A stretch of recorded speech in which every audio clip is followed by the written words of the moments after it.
Ever since they came to the island, James had always been suspicious of diesels. He never liked them whatsoever, even the nicer ones. The other engines never understood this. They always asked him about it. But James would always reply with, "They're diesels! Of course I don't like them!" The engines wanted to help him snap out of it, but James was stayed. One day, James was sent to help on Edward's branch line. As he waited at the station, Boko roared by with the express. "Wretched diesel, taking our work away." "James, he's just helping." "That's how it starts. Then Sir Topham will get more diesels, and soon we won't be able to run anymore." Before Edward could reply, James huffed away. "I really should try to get to the bottom of this," he thought.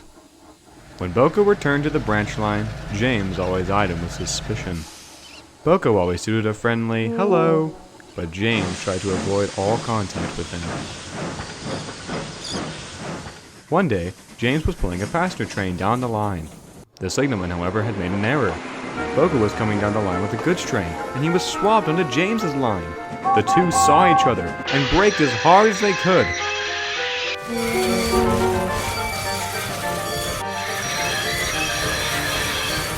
They were not a second too soon. "What are you doing on my line?" "I was sent onto this line. It must have been an accident." "I bet you tried to ram me." "Why would I do that?"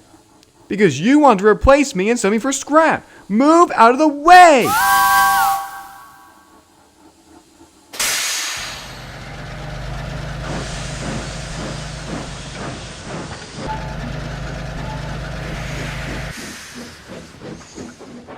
James arrived at the station late. Not only were the passengers angry about the delay, they were also very cross about how James treated Boko, and they complained to Sir Topham Hatt. He strode up to James. "What's all this about the passengers saying you were yelling at a fellow engine?" "With all due respect, sir, that fellow engine tried to ram into me."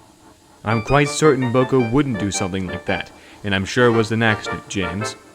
"How do you explain him heading straight towards me at speed, then?" Sir Topham Hatt was in no mood for an argument. "Go to your shed. I think you need some time to think." "With pleasure," and James stormed off. Edward was close by and had heard everything. "I think it's time I break the wall." Edward found James sitting silently in contemplation. "Hello. What do you want?" "I just want to talk about something." "Is it how I treat Boko?" "Sort of. It's just, why are you so unwelcoming to diesels?" "You know what the answer is." "James, I know is deeper than that." James took a deep breath. "Edward, I don't really hate diesels. I'm afraid of replacement. I don't want that to happen to me." "But Sodor is a sanctuary for steam. You have nothing to worry about." "I know, Edward, but one day I'll wear out. One day I won't be useful. I'm starting to feel it. I can't pull trains like I used to. And the fear of being replaced by a diesel is still alive and well in me. Sir Topham Hatt has already downgraded me to lighter trains, while diesels have been doing much more of the heavier work. I try my best, but I know it'll come to an end one day. I don't want to retire. I don't want Sir Topham Hatt to see me as old and only good for preservation. I want to be able to pull trains like I did straight out of the works. But those days are over. You especially would know. So there you go. That's why I hate diesels. And it's not even a reason to hate them." Edward looked at the red engine, astonished with what he had just said. "I know how you feel. I was already old whenever you arrived, and I was getting even older only a few years after you arrived. I feared retirement too, but after finding more of a place on the railway after getting my branch line, all those thoughts disappeared. You need to find what your place is. Every engine has one. You just need to find it. Do you know what it is?" James thought for a moment. "I honestly think it's on the main line, with Gordon and Henry, and all my other friends I've made." "Then that's where you shall stay. Please tell Sir Topham Hatt how you feel. I'm sure he will understand and he will work around it with you. Also, I want you to be nice to Boko, or any other diesel. The majority of all the new engines will be diesels, so you will have to get used to them. Know that they're not here to replace you or take away your work, rather make things more efficient and easier for us aging engines." James had a small grin on his face. "Thank you, Edward. Just having someone to go through my troubles with has given me some peace." That's great. Tomorrow I want you to come to our line with fresh eyes and give Berko a fair chance. Understood? Yes. Wonderful. I'll see you tomorrow, James. And Edward puffed away to collect his next train. After their talk, James became a hard worker once more. He apologized to Berko, who accepted his apology immediately. He gave all the new diesels a fair chance to prove themselves worthy members of the railway. Sir Topham had assigned James to work on the mainline line, handling goods and passengers. James is very happy with this, and is very happy to have a friend in Edward.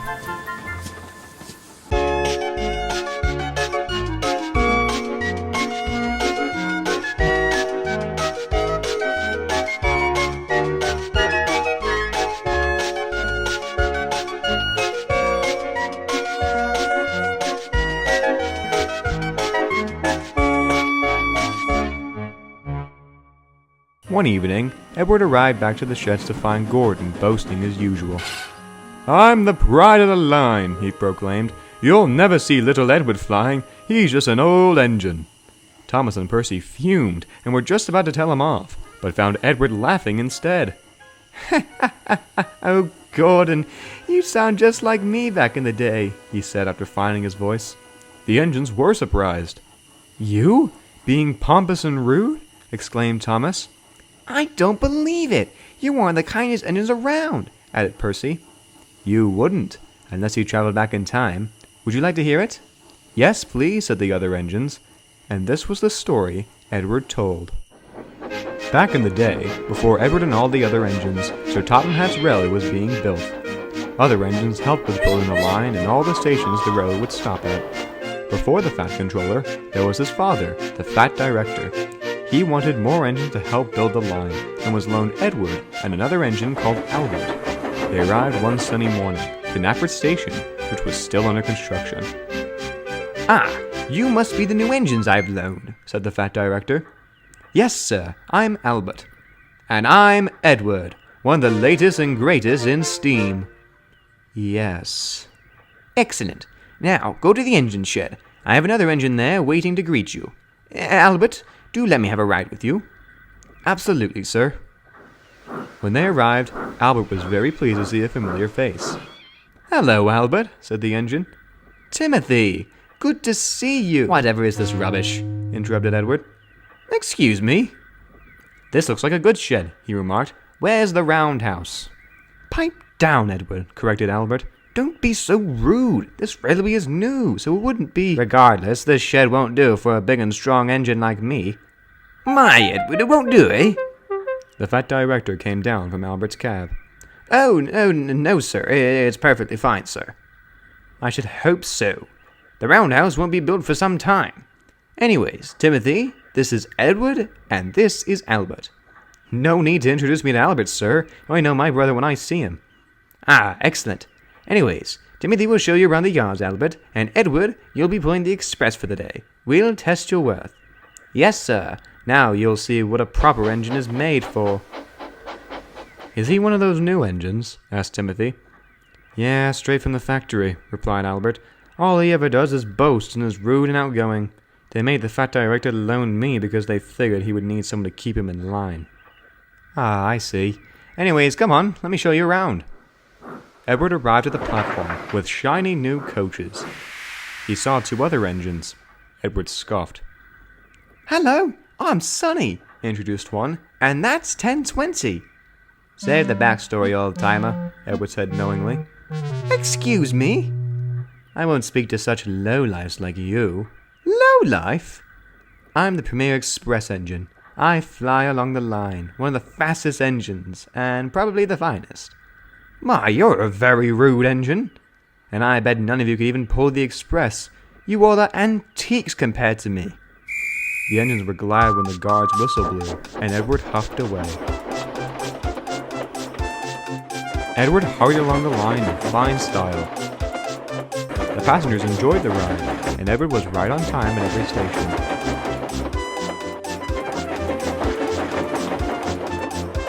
That night, Edward puffed into his less than ideal sleeping arrangements. Even if it wasn't what he wanted, he was nothing short of being full of pride. "You all should have heard what the director said. He seems to have his best interest in mind for me." Will you stop boasting? Cried Timothy. I've had to listen to enough of it. Quite right, Albert agreed. Some of us are trying to sleep. Edward scoffed and rolled into his shed for the night. I'm sorry, everyone. To be honest with you all, I was brought alongside him to make sure he would behave. Don't feel sorry, sympathized Sonny. We can see that he's worn you out. You know, said Timothy, I think we could get back at him somehow. Listen. The next morning, Edward was shocked to see that there was no coaches at the platform. Whatever is this? And where are the passengers? Oh, 10:20 took the express for today, said Sonny. You'll be pulling stone trucks instead. They don't move themselves, you know. Edward was furious. I demand to speak to the fat director, he called, alerting the whole station in the process. But what Edward didn't know was that he was in a meeting with the railway executives. Come on, boy, we don't have much of a choice, said his driver. He puffed out of the quarry and found a small little green engine waiting for him. Hello, you don't look familiar. I'm Neil. Yes, just get me covered up so I can get back to pulling the express. My, that's very rude. We wouldn't treat anyone like that. Honestly, old timer, I don't care. Just give me my train. You can get your own trucks for all I care. I'm going to do work for real engines, ones that treat me well. And Neil stormed off, which made Edward cross. First I learn I can't pull the express for the day. Now I have to get my own trucks? Ugh, deplorable.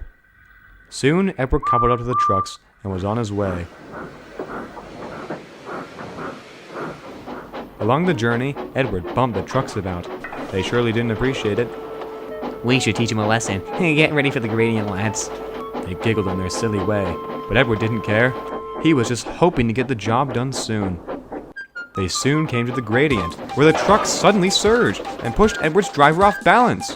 He fell off the footplate and led the fireman to control him, but he didn't know how to stop him, which led Edward to become a runaway. Help! Help! Cried Edward. The signalman went into a panic and suddenly tried to find the right line for Edward. Edward went on for a while longer until he saw a bend he knew he wouldn't be able to take at this speed, and so he braced for impact.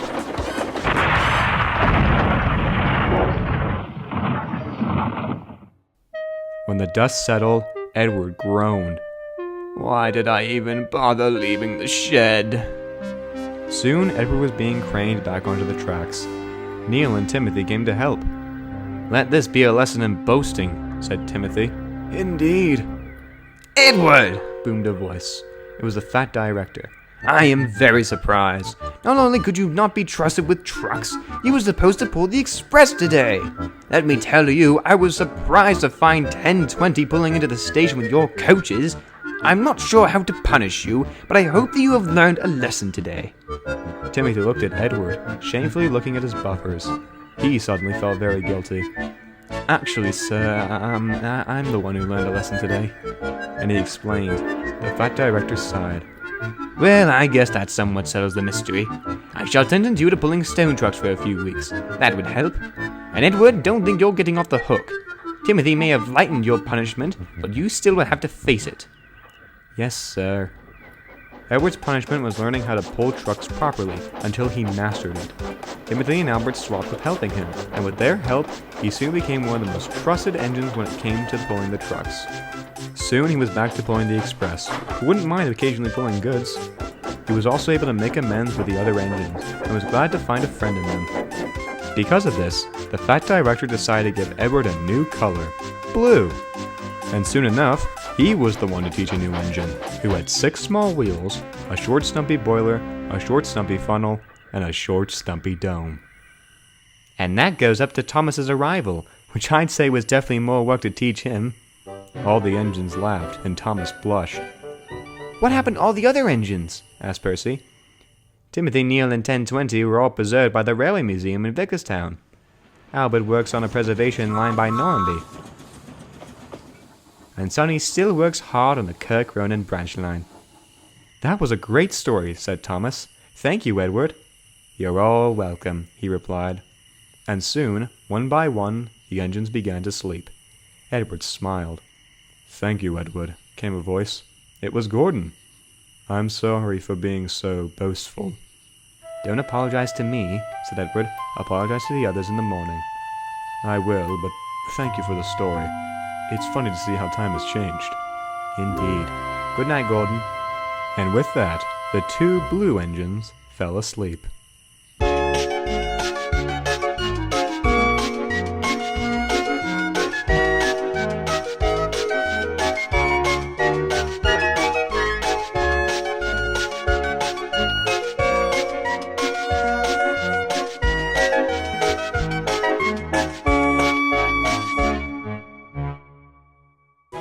Whenever Thomas is ill, Duck will always come to his branch line to help. Thomas is always grateful. His branch line was always running so smoothly whenever he returned.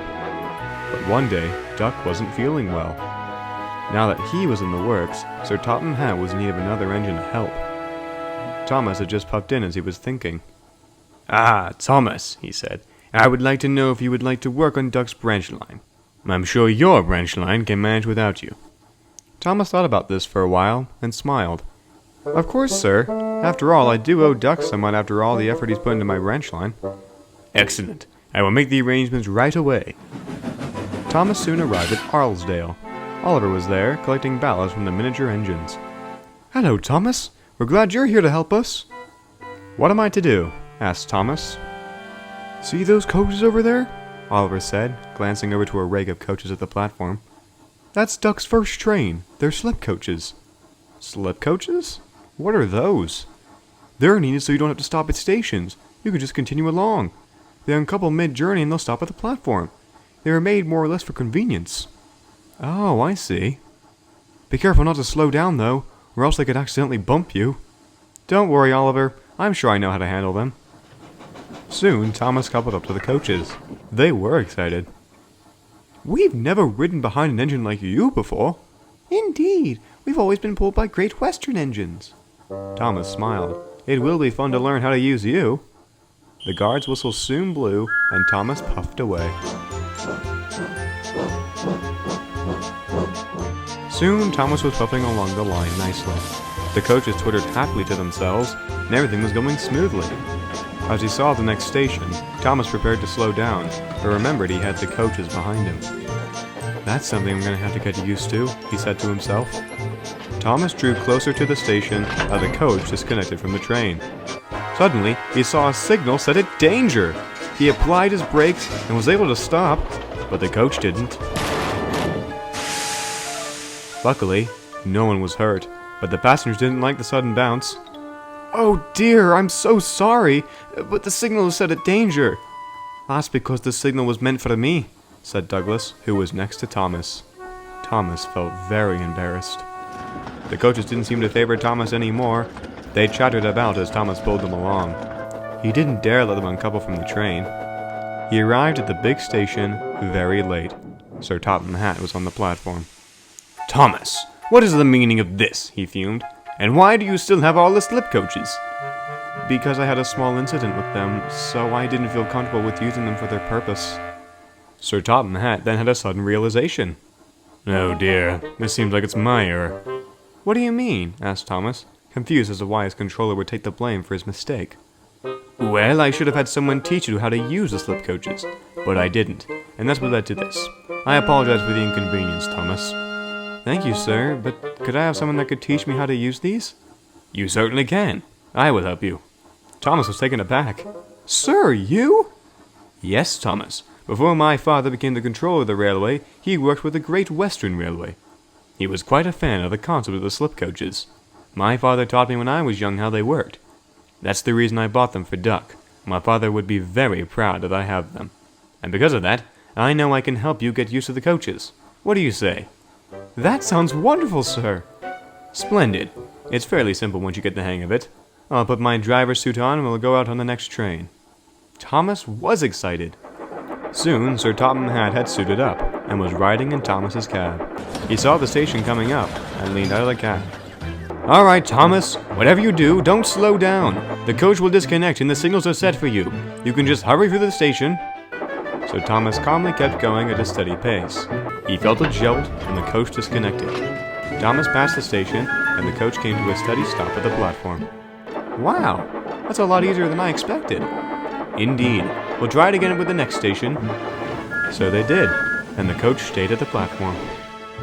Thomas soon arrived at the last station with his last coach in tow. Sir Topham Hatt was very pleased. "Well done, Thomas." "Thank you so much, sir.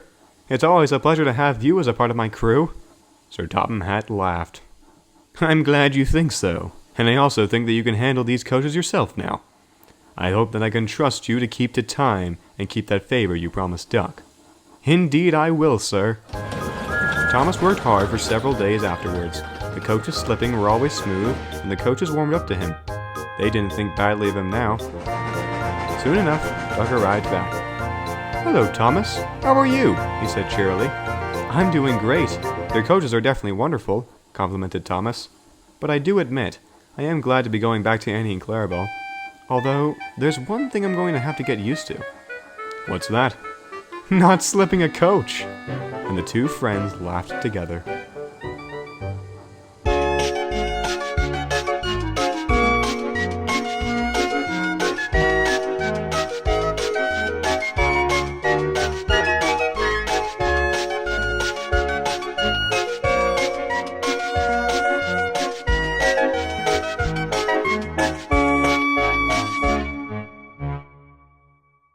One day, Ryan was called to help out the Sodor Construction Company at their new site. He was told to report to Miss Jenny. When Ryan arrived, the site was very busy. Machines were hustling about, some were digging, some were hauling, and some were lifting. "Ah, you must be the engine we're expecting," said a woman. "Pleasure to be of service. My name is Ryan, and I'll be your engine today." "Pleasure to meet you, Ryan. I'm Miss Jenny, and over there are my vehicles. We like to call ourselves a pack. Now, your job will be to move trucks of rocks and dirt away. Kelly will explain more. He's that crane over there." "Right away." And Ryan puffed cheerily to find Kelly. Kelly was busy unloading materials from Isabella's flatbed when Ryan came steaming in. "Hello, you must be Kelly. My name is Ryan. Miss Jenny sent me to ask you what to do." "Hello, Ryan. Nice to meet you. Your first train is over there in that siding. Jack and Alfie are loading it up currently with the rocks and dirt we're getting from blasting through the mountains." Ryan backed down onto the trucks as the dynamic duo of the construction company came up. "Hello, I'm Jack," introduced the front loader. "And I'm Alfie," added the excavator. "Hello, you two. I'm Ryan. Thanks for getting this train ready. It looks like you did a fantastic job." "Thanks, but we've got to get back to work now." "Yes, more help means more dirt, and more dirt means more fun." "Ah, I see. I won't hold you up much longer. I'll be back so you can have more fun with filling up trucks." And Ryan started off, until...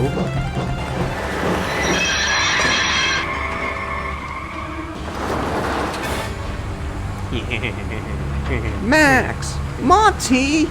You two could have run him over." "What? It wasn't our fault." "Yeah, it was that stupid purple guy over there. He was in the way." "Don't call him that, and don't get in his way."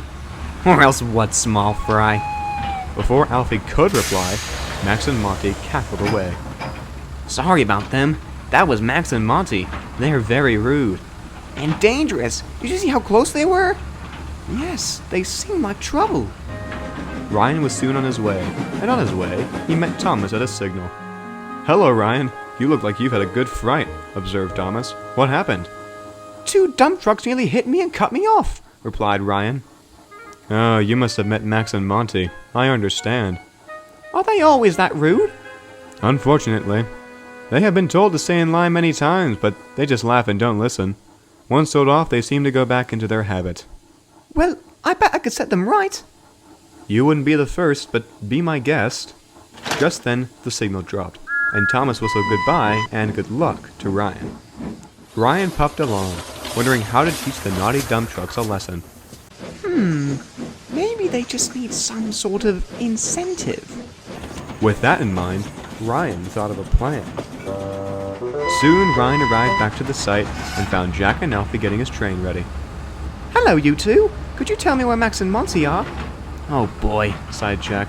"You can go find them. We don't want to talk with them." "Yeah," agreed Alfie. "Not after how rude they've been. Can't say I'm surprised, though."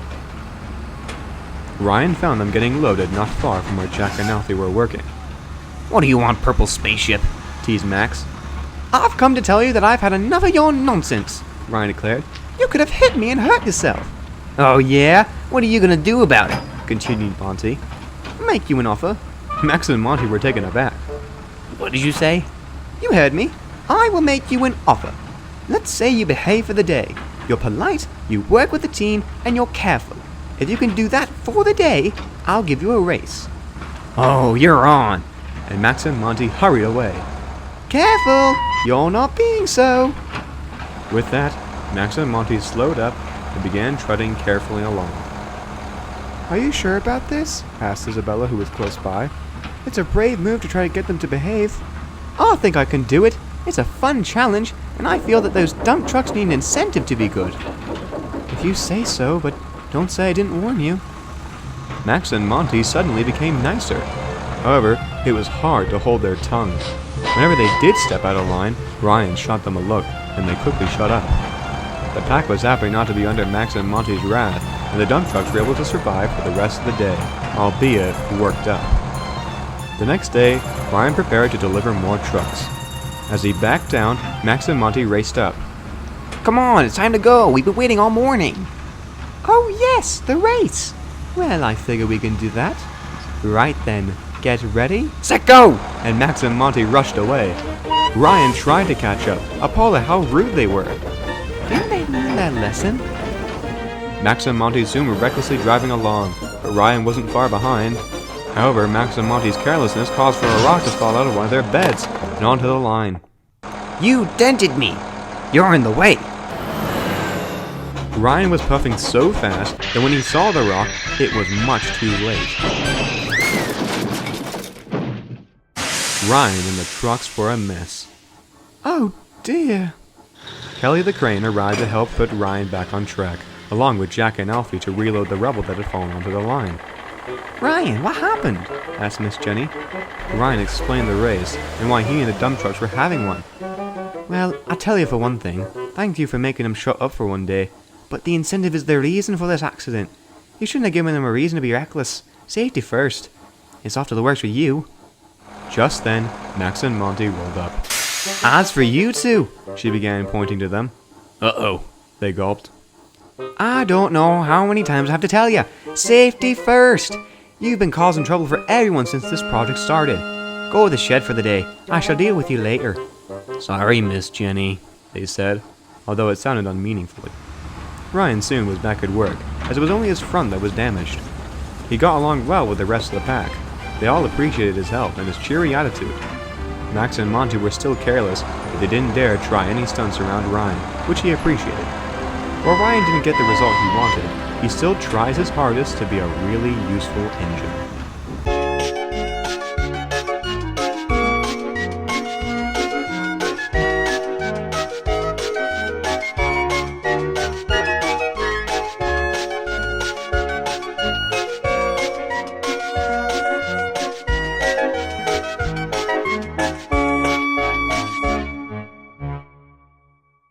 Scarlowy was in the works.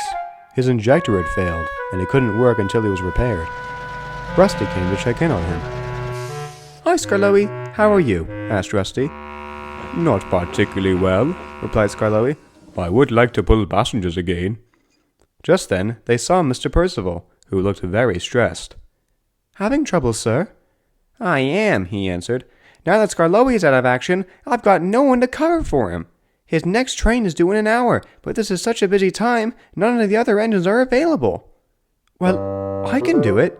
I don't have any part of the line to work on. The tracks are all smooth. Are you sure? I can't leave the workmen without their engine. You can ask them, and I'm sure they will let me. Very well then, but please be careful. I know you're inexperienced, so don't pump the coaches around. Give our passengers a wonderful experience. You can count on me. Oh, thank you, Rusty. You really are a lifesaver.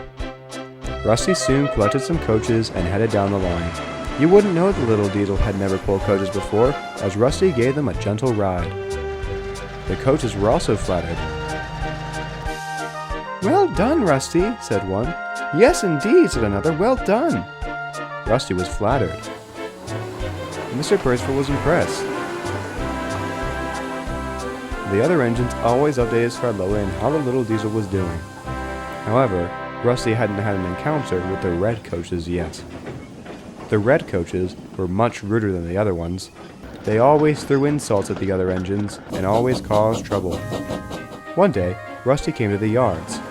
While Scarlowe had hoped for Rusty to get to the coach shed early, Rusty had overslept, and by the time the little diesel had started up and arrived, the red coaches were the only ones left.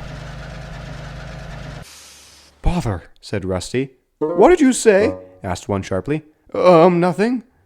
"I say, we have to be pulled by a diesel. How disgraceful." "How rude." "Wait a moment. This diesel is the maintenance one." "Ooh, how awful." Rusty decided not to worry too much about it and hurried to the station. The journey was not easy. Rusty kept on being bothered by the coaches, who kept on making rude remarks. "Do you ever know when to shut up?" Rusty scolded. "Gosh, this journey would be so much nicer if Scarlowe was pulling us." "This journey would be nice if I wasn't pulling you." Ivo Hugh saw the squabble. He made sure to tell Scarlowe when he got to the works. "Oh dear, those coaches strike again." "I'm worried," Ivo continued. "What if something happens? What if they try to play a trick?" "I don't know, Ivo, but it's not going to look pretty." Rusty trundled down the line, upset with how the journey was going. The coaches weren't helping. Rusty was trying to think of the passengers and what they would do without a train, but the little diesel desperately wanted to stop in the middle of the line. At last, one of the coaches said, "God, I'm going to have to get cleaned at this rate.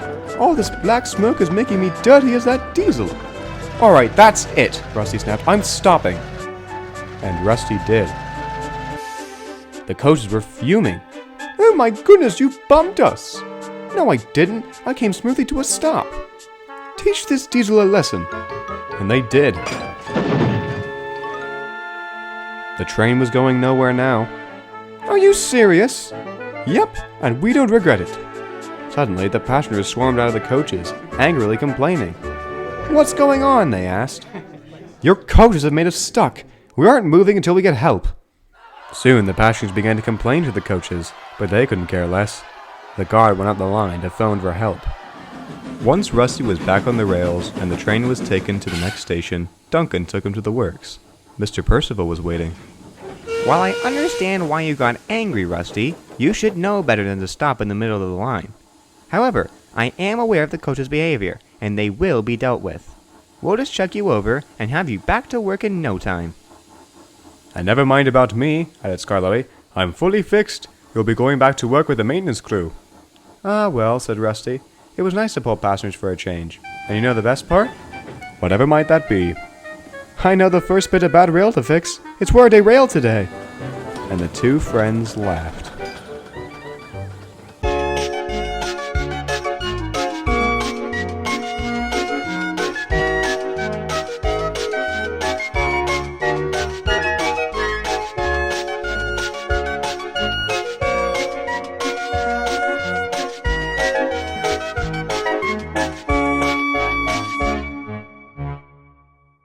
Stepney the Bluebell engine had been helping out on Sir Topham Hatt's railway. He was due to leave very soon, but before he was to go, Sir Topham Hatt had one more job for him. "I want you to help out at the scrapyard," he exclaimed. Stepney shook at those words. "Ooh, do I have to?" "I know that might sound bad to you, and I do remember what happened last time. However, the manager at the ironworks has assured me that those two diesels will not be causing you any trouble." "Yes, sir." But he didn't really feel like accepting. That evening, Stepney was making his way to the scrapyard. He passed Edward's station. "Hello, Stepney. How are you?" asked Edward. "Could be better. I've got scrapyard duties." "That sounds rough, but it's not just you. Every steam engine hates going." "But you don't understand." And Stepney explained what happened last time he went to the scrapyard. "My goodness." "Sir Topham Hatt says that they will be on their best behavior, but I don't know whether to believe them or not." "You need to stand your ground. Those diesels just need some common sense. I bet you could do something about it." At that moment, the signal dropped, and Stepney was on his way. He began to try to think about what to do. Stepney soon arrived at the scrapyard. Harry and Bert rolled alongside. Well, well, well. Look who's back, said Harry in an oily voice. Have they made the arrangements to finally send you for scraps, Stepney? Added Bert. Stepney was having none of it. I'm never one to lose my patience, but I'm not scared of you. That's not what happened last time. That was last time. The past is in the past. Anyways, what needs sorting? You could start by moving those trucks towards the grabber, but be careful. It could grab you at any second. The two chuckled away. Stepney knew he was going to be in for a long night. The diesels caused nothing but grief for Stepney.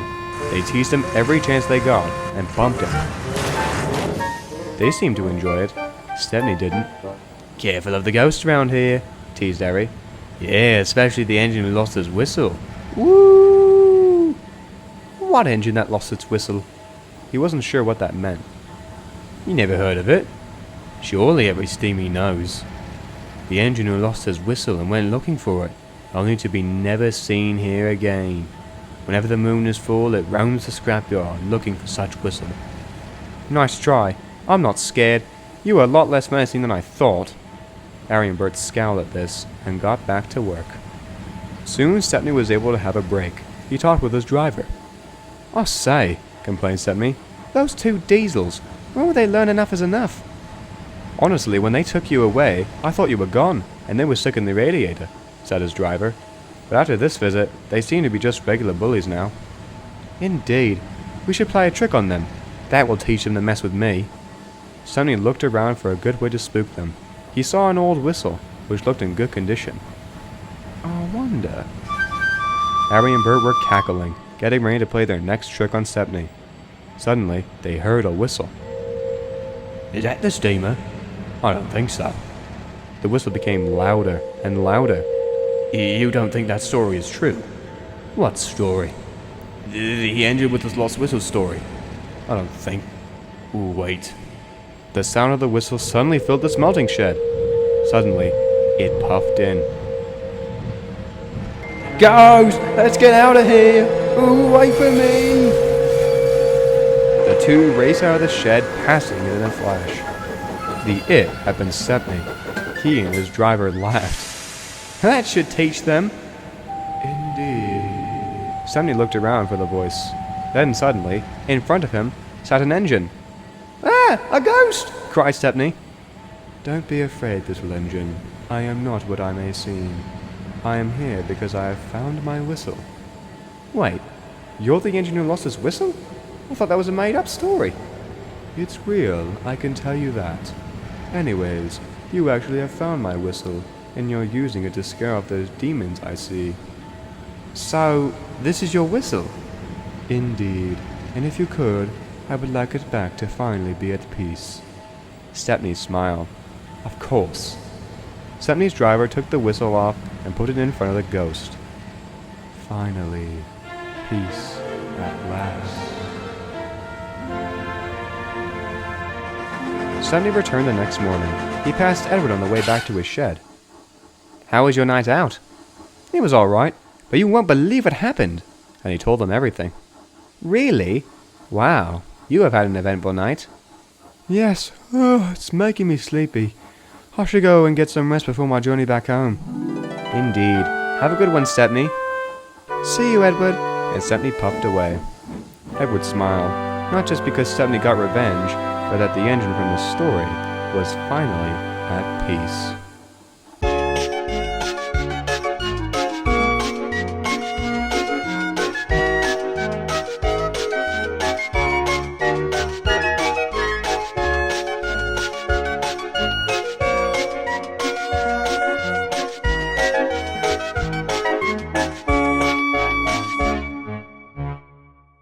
The Duke and Duchess were on holiday, so to keep Spencer busy, they loaned him to Sir Topham Hatt to help out. Spencer did enjoy the publicity and being able to fly down the line. He boasted any chance he got. I do say, royal service keeps me busy, but it is nice to take all the attention from the passengers, he boasted. The other engines took no notice. One evening, Spencer took a train to the end of the line. He dreaded it. I need my beauty sleep, and that's not possible when I have to pull these silly night trains. Just then, Spencer heard an unfamiliar whistle. Puffing into the platform beside him was another passenger train. Well, well, well. What do we have here? What's that supposed to imply? You know why. Oh, I know. You're jealous of my royal status. I'm not one to boast, but... Royalty isn't the issue. It's your attitude. Don't think I don't know who you are, Spencer. How do you know that? Everyone knows of you. And for what? Before Spencer could say more, the engine puffed away, his train in tow. He fumed to the sheds. How disrespectful! The next morning, he was still fuming. I think that engine was talking bonkers. What are you on about? The engine with the passenger train last night. What? Surely you would know. You're the station pilot, after all. Spencer, other than you, there wasn't any other passenger train scheduled. Goodness, I could now ask what you're on about. I'm being serious. Other than your express, there wasn't any other trains. You're being silly. I know what I saw. And Spencer huffed away to collect his first train of the day. Spencer tried to tell everyone, but of course, everyone thought he was very silly, and quite frankly insane. Spencer came into the station once again. As he was waiting, he heard the whistle of the engine again, and it pulled in alongside. Why, hello again, Spencer. All right, who are you? What is your name? My name is not important, but I can tell you I am an engine from the mainland. But only diesels work the mainline trains now. They do, and who's to say I can't? Why do you keep dodging my questions? I could ask, why should I answer? Why are you like this? Are you warning me of something? Whatever you get out of me is what you decipher. And the engine rolled away. Spencer was now questioning himself until an awful thought struck him. Am I being haunted? Once again, he talked to Rosie about it. That would make sense why a passenger train would suddenly show up at the station when I haven't shunted it. What do I do?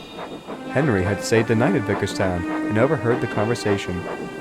Spencer, this ghost, what did it look like? He asked. It was a dark green tender engine. Goodness, it is. What? Do you have an answer to this nightmare? Yes. That engine was involved in an accident on the mainland. The station it started from was Vicarstown. On certain nights it tries its hardest to get to its destination, but it is never able to reach it. Well, that explains why it's not on the timetable. It's not even real. What are we going to do? You have to make it go away somehow. But I don't know how. That engine is mysterious. And very rude. I can help you, volunteered Rosie. Sounds like a fun mystery to solve. Right. Meet me at the station when I arrive with my express. Think of ideas while I'm gone today. Got it, said Rosie. Spencer arrived at the platform, and Rosie was already there. Right, I think I've got a plan, and she explained. At that moment, they heard the whistle, the engines deep and hoarse puffs filling the station. Good evening, Spencer. And you too, Rosie. All right, Ghost, it's time for you to go.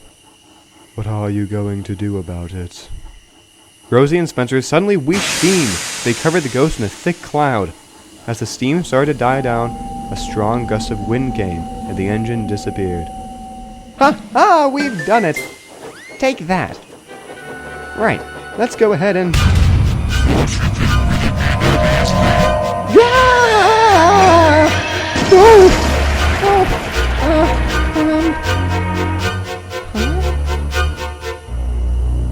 In the morning, the breakdown gang arrived to help Spencer back onto the rails.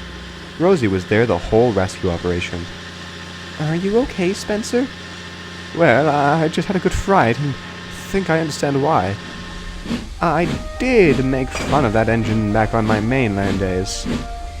I did look down on him multiple times, and I think his way of getting back at me was, well, to haunt me. You will keep quiet about this, won't you? I won't say a word. And from that day on, they both didn't talk about the engine, in fear it would haunt them again.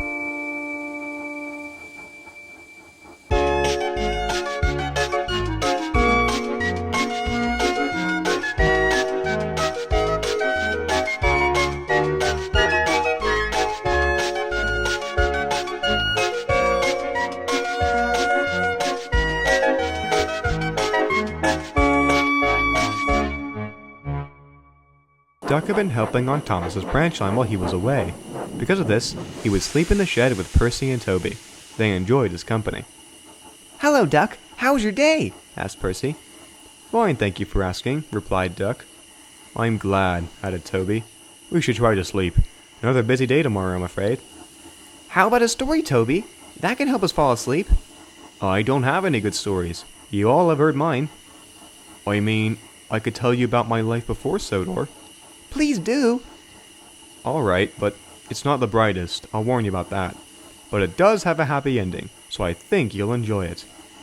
And this is the story he told.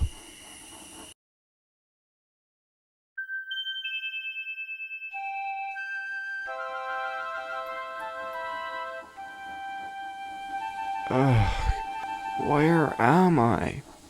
Hello there. Welcome to the world. You're in our workshop currently. How's it looking, mate? Steam's good, pressure's good, everything seems to be working. I think this one's ready for service. Excellent. Do you have a name? Montague. Wonderful, Montague. We have a home for you, a coal yard. You'll be heading there first. Move 5741 out, please. Let's get the next one going.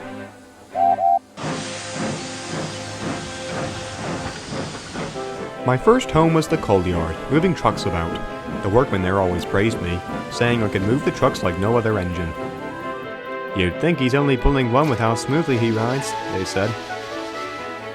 However, as it did for many others, the war ended my fun.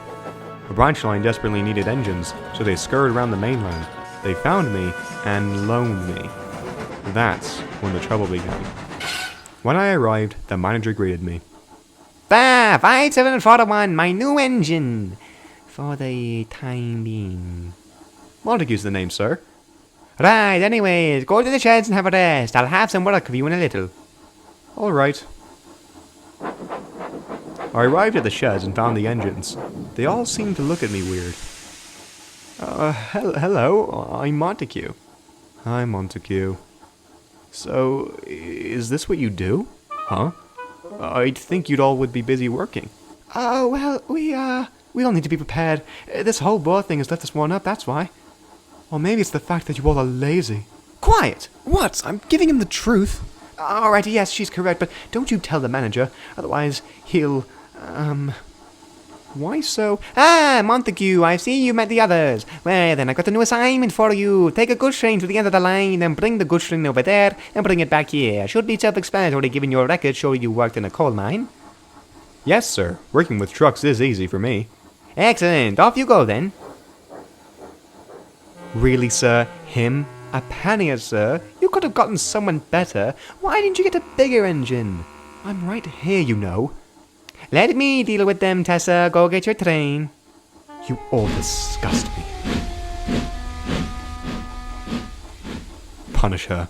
That will not be necessary with her. Now listen, I know you wanted someone better than another tank engine, but I need you all to hear me out. I've worked hard to get this engine, and during our uncertain times, I can't get an engine like Flying Scotsman or Mallard.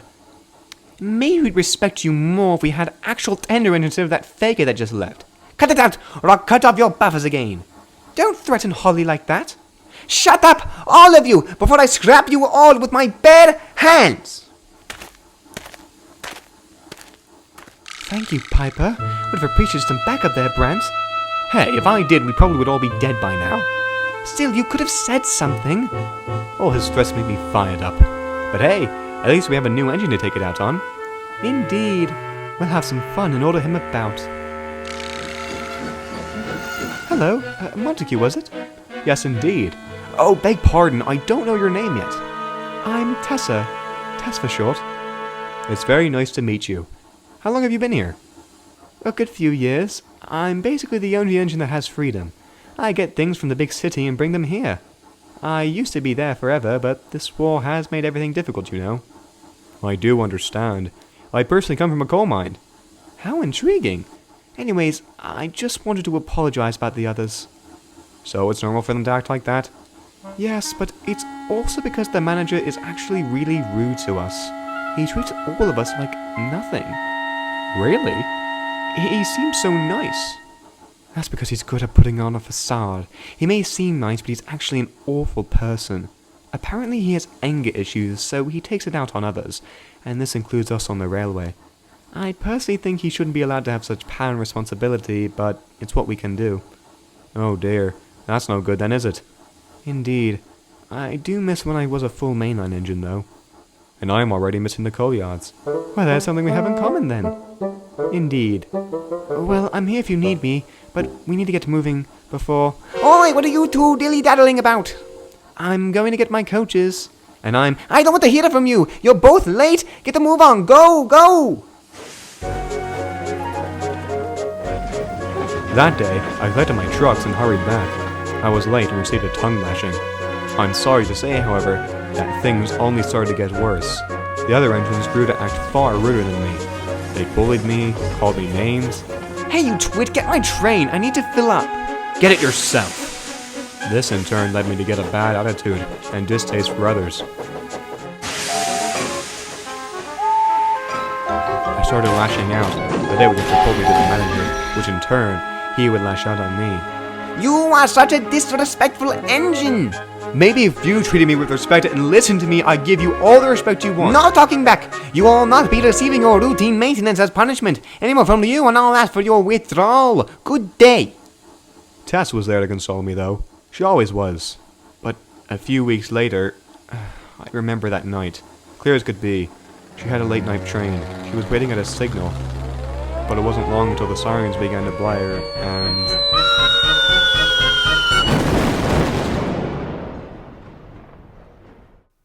I never saw her alive again. This made me more distraught than ever. What didn't help was that the engine still bullied me, and now, about the loss of my only friend on that line.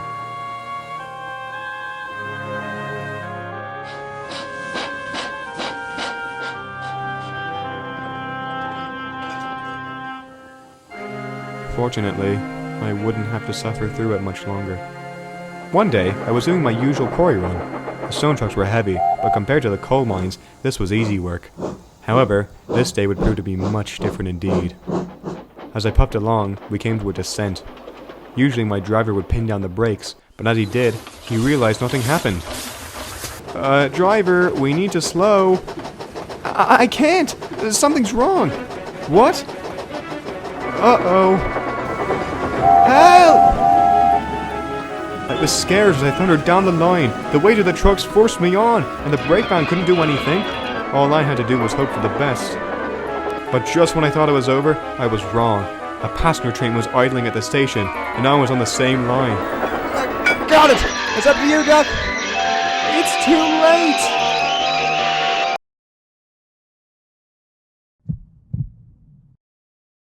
Oh God, this will ruin me. Hide him and tell no one.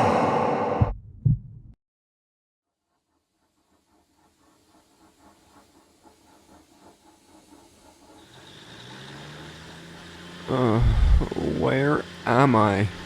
Oh, thank goodness, you're alive!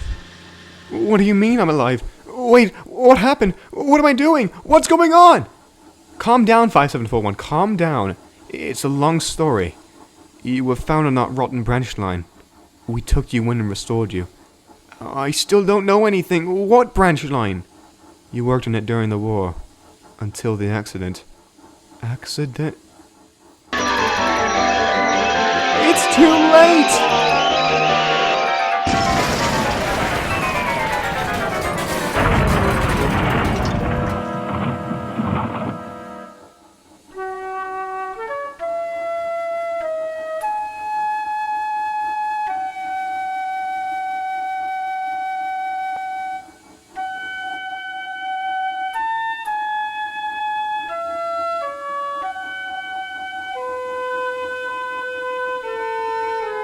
Oh God, this will ruin me! What are we going to do? Well, since it happened during this war, we could go ahead and keep it quiet.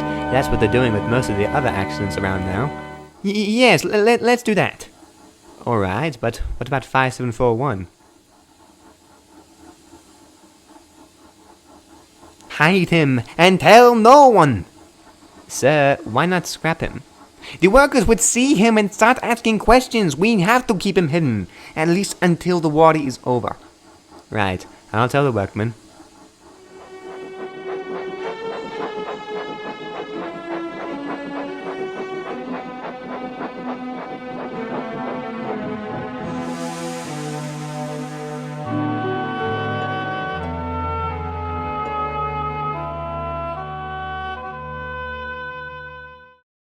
Wait, how many people got hurt?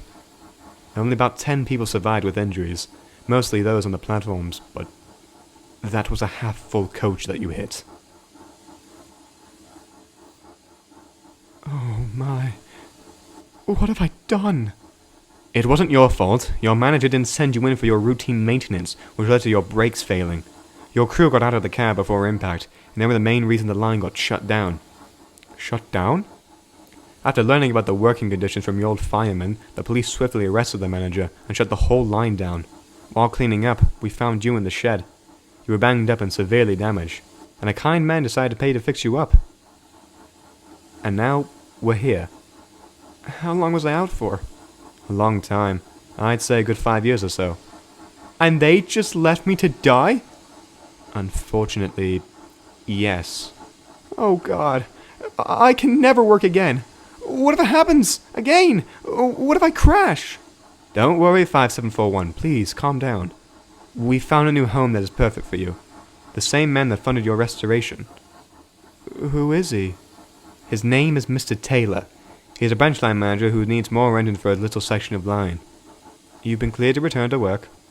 Are you sure? What if I can't stop again? You'll be fine, trust me. We did a good check on your brakes. You're under the new railway company anyways. Look. I mean, I guess it looks nice, though I'm not the biggest fan of black. Green looks better on me. You'll get used to it. Soon enough you'll find that you'll fit right in. Anyways, your crew knows where to go. Good luck, Montague. I couldn't tell you how anxious and depressed I was. I didn't want to work. I didn't want to see anyone. I thought everyone knew. And everyone would treat me like those other engines had, only worse. I soon arrived at my new destination. Ah, you're the engine we're expecting. Yes, I'm Montague. Are you alright? You look nervous. Oh yes, I'm fine. I'm just, ready to be useful. Good. Anyways, you can have a rest in the shed for a bit. I know you probably need some time to think. The workshop called me and told me you were confused with your surroundings. And to think where you came from, I feel sorry for you. Yes, thank you. Some time alone would be wonderful. Oh, sorry, yes indeed. Go, have some time for yourself. I'm here if you need anything. Thanks. These were some of the hardest moments of my life. I now had to live with this? I was worried I wouldn't be able to. That is, until after a while to think about it, another engine reversed to collect his train. Hey there, how's it going? Huh? Oh, hello. You're new, I can tell. What's the name? Montague. Well, pleasure to meet you. I'm Evan. Alright. What's the matter? You seem distracted.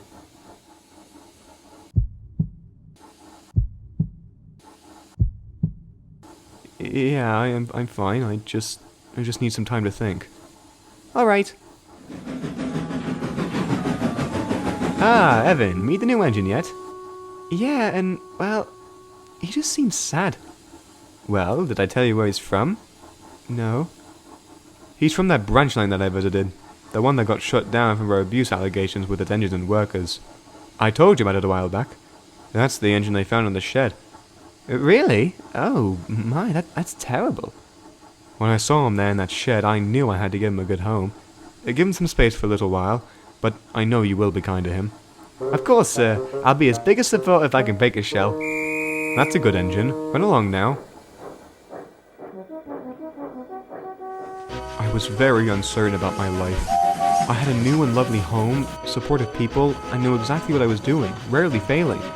But I feared any such wrongdoing, and I was getting a little annoyed with a certain shake I had rolling along the line.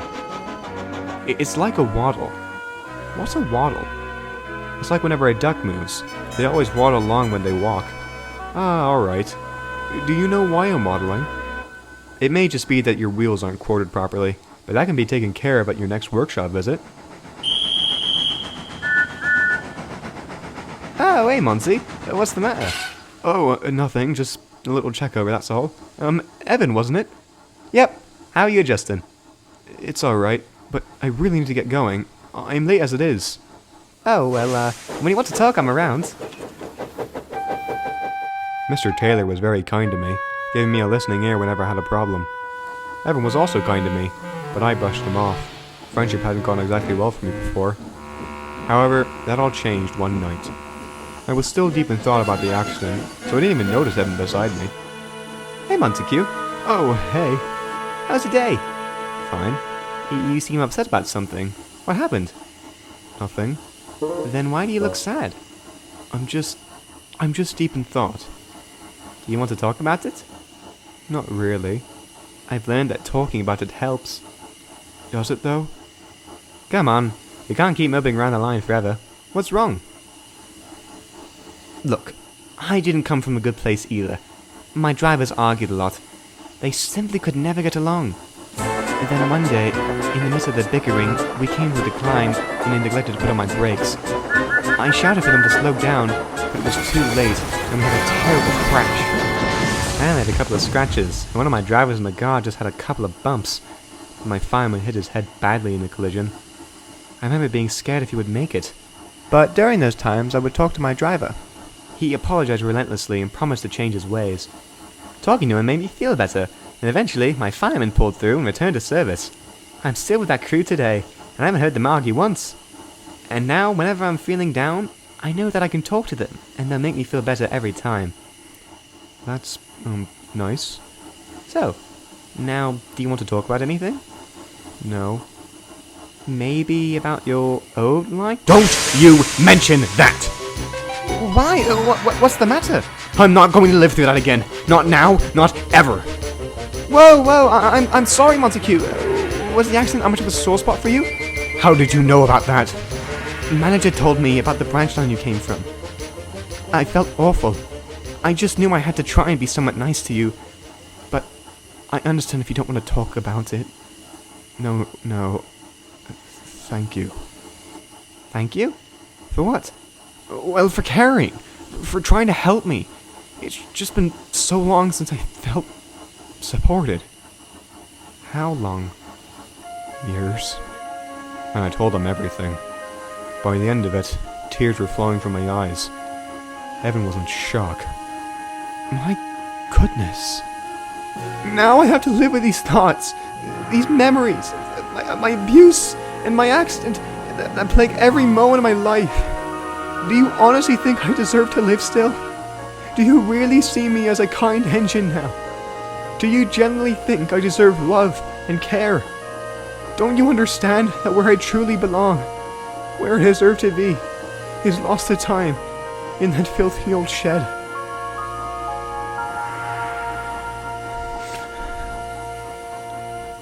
I'm sorry, I know you didn't want to hear any of that. I'll be quiet. Montague, please, don't apologize. I'm so sorry about everything. That's really horrific. I'm at a loss for words, but please, don't think that you don't deserve anything short of a second chance. It was an accident, and it wasn't your fault. Thank you. I guess you were right. Talking about it does help. I'm so sorry for being so rude. You don't have to say sorry. I understand now why you wanted space. Listen, Duck, I want you to know that I will be your friend. No matter the day, the month, or any circumstance, I will be your friend. You deserve as much respect and kindness as me. Really? Of course! Listen, how about tomorrow we double hit the first train? It'll be a good run. That would be amazing. Thank you so much. You're absolutely welcome. I know that times can be tough, believe me, I do. But what I've learned is that the best way to move past them is to talk through them. Thank you for opening up to me, Montague. I hope you know that I'll always be here to help you when you need it. And with that, our crew shut the lights out, and we went peacefully to sleep that night. Evan was as good as his word. The next morning, we took the first train. We seemed to fly down the line. I wasn't sure if Evan could keep up, but he did. And for the whole time, I had the biggest grin I had had in a long time. After that talk, I became more open and a lot warmer. Whenever new engines arrived, me and Evan both welcomed them together, and our line got along swimmingly. And there, I decided to have a new nickname for myself, as I was a new me. And that was Duck. Even after the wobble was fixed, I still kept the nickname, as it represented me. Years went by, some of the best times of my life. Unfortunately, like all good things, those days did have to come to an end eventually. Mr. Taylor informed me one morning that I was going to have to transfer to the big city far away. On my last day, Evan and I said our goodbyes. Goodbye, Evan. Thank you for everything you've done for me. Same as you. I hope to cross paths with you again. Likewise. As I began my departure, I tried to hold my tears, but I knew that I was happy, and my new adventures would bring me happiness. After all, Evan had prepared me pretty well.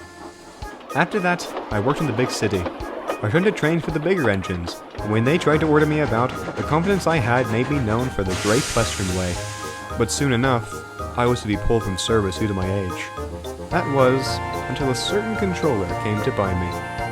And that, of course, turned out to be our dear Sir Topham Hatt. And once I arrived at Sodor, you all know the rest. So, that's my story. Glory, that's brutal. Indeed. But I'm glad to know that you're okay. Yeah, and if you do feel down, we all are here for you. Thank you, but I'm happy to say that it seems the dog days are behind me. Have a good night, you two. Night. Night. And soon, Percy and Toby fell asleep. Duck looked into the night sky, the stars twinkling. Good night, Evan, wherever you are. Good night, Duck, wherever you are.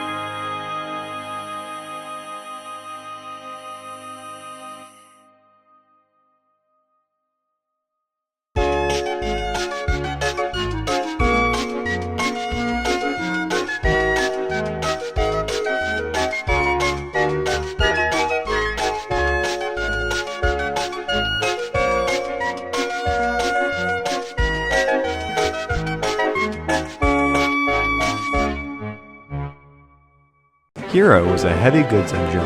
On his old island, Hero pulled long and heavy goods trains all the time, so he was always able to pull his trains. Sometimes, however, he found it too easy. I don't mind being busy, he would say, but I miss the trains I used to pull. They were long and heavy, and every one of them presented a new challenge. The only challenges I feel I face here are when the trucks misbehave. The other engines did understand this, but they knew they couldn't help.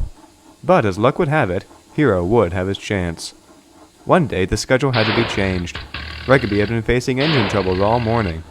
While it would be fixed, it meant he couldn't take his first train, which was a goods train. Sir Topham Hatt was looking for volunteers when Hero spoke up. I can do it, sir. I appreciate the offer, Hero, but you have your own work to do. But, sir, I can pull both trains. I've pulled much larger trains like them before on my old island. Are you sure? I want to try not to overwhelm you, said Sir Topham Hatt, concerned. Yes, sir. I'll easily get both trains, especially since my first train is lighter than usual. Very well, then. Off you go.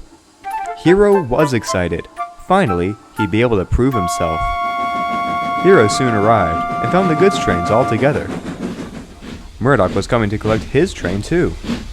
Morning, Hero, he said. Hero whistled a friendly hoot in return, but Murdoch didn't know that the points were against him until he rolled over them. What's my buffers? What happened? Oh dear, it's these points, fumed his driver. I'll go speak with the signalman about this. Oh, I was looking forward to a good run too. Hero's train was getting its final checks done just as Murdoch was being re-railed. But there was a problem. This train now needs another engine, but there's no one to pull it. What about me? Volunteered Hero. I could pull it. Hero, you're already pulling 2 trains. It's long enough. Please, sir. I'm the strongest engine here. You need 2 other engines to handle it. The yardmaster reluctantly agreed. Soon, all the trucks were coupled to Hero's goods train. Hero began to puff. He strained and his wheels began to slip. I just need to get moving, he wheezed. Then I won't slip. And he was right. Once Hero was moving, the train soon started moving. Hero was traveling fine as he puffed along. The train was quite heavy, but he was glad to have a good challenge after some time. But just ahead, there was a red signal. Hero braked as hard as he could. Poor Hero had overshot the signal. The signalman came out to see what had happened. I'm sorry, sir. I have such a heavy train that it's hard to stop. I need a good full run to be able to get this train to its destination. Alright then, but please be careful. There's other trains along here too, you know, and sometimes the signals may be red. I'll phone down the line to warn the other signalman about your presence. Thank you. I appreciate it a lot. So with the situation sorted, Hero began again. His wheels pounded the rails as he slipped again. Come on! I must do this! I can't let Sir Topham Hatt down! Hero was able to get the train moving again, but something felt wrong. Nevertheless, he continued on, but by now, it was getting harder. He started to become as red as his wheels, and he started to go somewhat slower. It's the way of this train, observed his driver. He's an old engine. He can't pull loads like he used to. Soon enough, Hero reached another signal. This time, he didn't pass it, and was able to come to a stop just beside it. Bother! This is sure to slow me down now. He watched as Gordon thundered by with the express, before the signal changed to all clear. He took a deep breath, and began to heave. Come on! moaned Hero. I must do this! His wheels spun and spun. The train began to move, but suddenly, bang! Ouch! He moaned. The crew went to inspect, and quickly found the problem. Your tire has gone flat. No wonder after how hard you were going. We're stuck here for a while now. Oh dear, Hero said, still in pain. Hero was soon taken to the works. The damage was fixable, but he would be out of action for some time. Sir Topham Hatt came to visit him. How are you feeling, Hero? He asked calmly. Quite embarrassed, sir. I was sure I could pull that train. I thought I still had it in me. That's where you're wrong. As an engine grows older, it loses the strength it once had to pull all the long and heavy trains they could pull. That is why I have many goods engines, so that we don't have incidents like this. You should be glad, as the other engines were able to take all the trucks you took in sections. Yes, sir. I'm sorry, sir. I've let you down. Nonsense. You made a good effort to get as far as you did. We'll have you fixed up in no time. I hope you realize now why you haven't pulled such heavy trains in a while. I do understand, sir, but I wish I could have a little more weight on my trains. I can make your goods train somewhat heavier.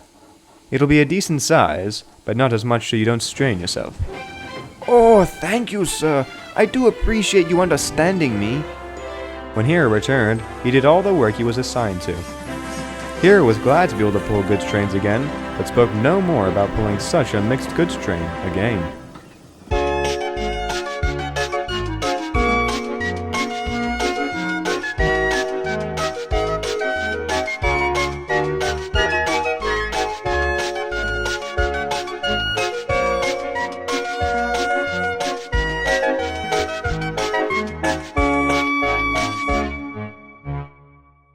It was the holiday season on the Island of Sodor, and while it meant Christmas was coming soon, it also signified the beginning of the closure for the Arsdale Railway. Throughout the winter months, the railway would be closed for operations, during which maintenance on the railway and engines would be carried out. The Arsdale engines were busy, helping with the last ballast orders and getting passenger rides.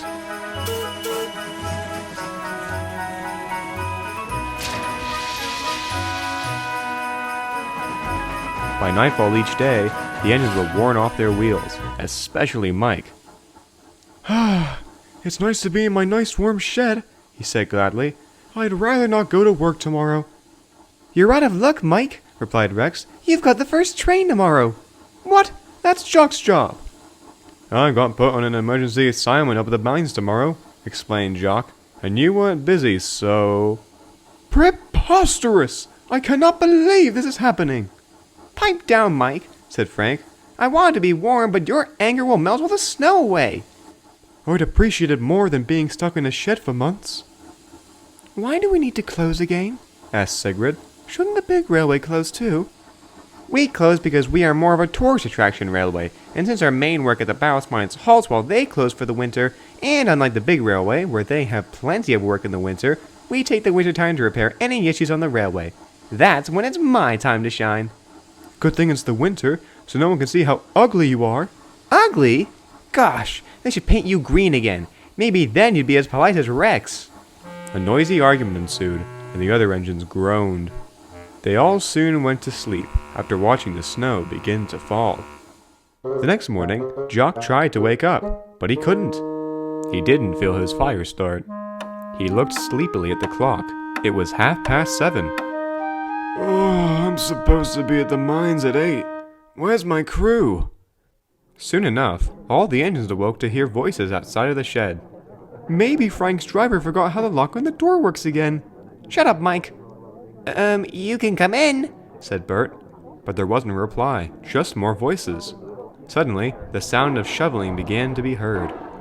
Oh, it must be the sheds are blocked by the snow. But the noise is coming from the other side of the shed. I can't see anything. That could be because the windows are blocked by snow. The engines began to worry. Finally, a pound was heard, and they saw a shovel hitting the window. The crews were trying to dig the snow away from it. Yoo-hoo! In here! Hold on, Mike. Shoveling snow takes a while. Of course you of all engines would know. Be quiet. We should wait to see who it is. So they waited and waited. Engines, can you hear me? Finally came a voice. It's Mr. Duncan. What's going on? Why haven't you opened the door? That's because your shed has been engulfed by the snow. What? So we're stuck? For now, yes. You're all stuck in there. The engines all gasped. Don't worry, though. We're working on getting you out, though. Although it will take some time since we don't have the right equipment. However, the engines did begin to worry. I'm sorry, engines. I did not plan for this. But we will get you out. Don't worry. Railway staff, townsfolk, and even some other workmen all helped with shoveling the snow, but it was taking a while. The engines' worries continued. They seemed to work all day, until they heard the shovels stop. Mr. Duncan came to the window again. I'm sorry, engines, but without the right equipment for the job, you are going to be stuck in there for quite some time. Oh, no. I'm sorry, but I have asked the town if they can lend some snow machines.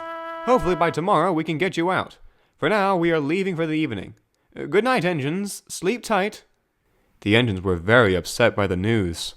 They all sat in a solemn silence for a while. At last, Rex broke the peace and quiet. I'm surprised no one else has asked this, but anyone know what day it is? He asked. The 23rd is the same day, replied Jock. If today is the 23rd, began Sigrid, then tomorrow is... Christmas Eve, finished Bert. Oh no, we won't be able to have our party. I'm sure they were working hard out there, Mike said, trying to play it cool. Mike, I don't think you realize how hard it is to work with snow. You of all engines would know. You already used that line. It's a good one to use again. Besides, staying in here with you all day has reminded me how ugly you are. Ugly? Mike, look at you. No one likes the color red. I mean, I do. Quiet back there, Sigrid. Let me prove my point. Mike, Frank, enough! Rex had finally snapped. Ever since last night, you have done nothing but argue with each other over the smallest of things. We should be glad that we are all here together. I'm just saying he started it. No, Mike, you did. You didn't want to pull the first train, remember? Huh, I guess I did say that. Heh heh. And Frank, I understand you hate Mike, but for the sake of others, can you please put your differences aside? And why should I? Mike's been nothing but horrid to me. And same for Frank. Because it's Christmas. It's the one time of the year when we can all be kind to one another. We can all come together, whoever we are, whether we are a Mike, a Bert, a Sigrid, or even me. Christmas is a wonderful time of year, and even if we don't get out, we still are like a family of engines. We all have each other for the holidays, even if we don't get to have a party. The others smiled at this. So please, even if it is just for this Christmas, can we get along? Mike and Frank looked at each other. I guess just for this Christmas, we can get along together. Mike? I think that's the first thing I have agreed on with Frank in a very long time. Excellent. Thank you. I know we all appreciate it. And for the first time in a long time, the Arsenal engines came together for a nice chat. By next morning, they found the noises of shovels digging again. They all kept talking throughout the day. Mr. Duncan periodically checked through the windows, smiling seeing all the engines getting along. After a while, the engines heard a thump at the back door. Thump, thump it went, until finally the door opened, and Mr. Duncan came in. My engines! I'm glad to see that you are all okay. Hooray! We're saved! About that. We couldn't get the snow removed in time for the party. The engines felt disappointed. However, I have some good news. The townsfolk and I have decided to move the party here into the shed. We hope that's good enough for you all. Well, better having it here than not at all. Excellent. I'll begin to make the arrangements. Soon enough, the party was in full swing. Everything usually from the party was in the sheds. The lights, the decorations, and even a Christmas tree stood in the corner of the shed. While it wasn't the Christmas they were expecting to have, the Archdale Railway engines were glad that they could celebrate anyways, as one friendly family.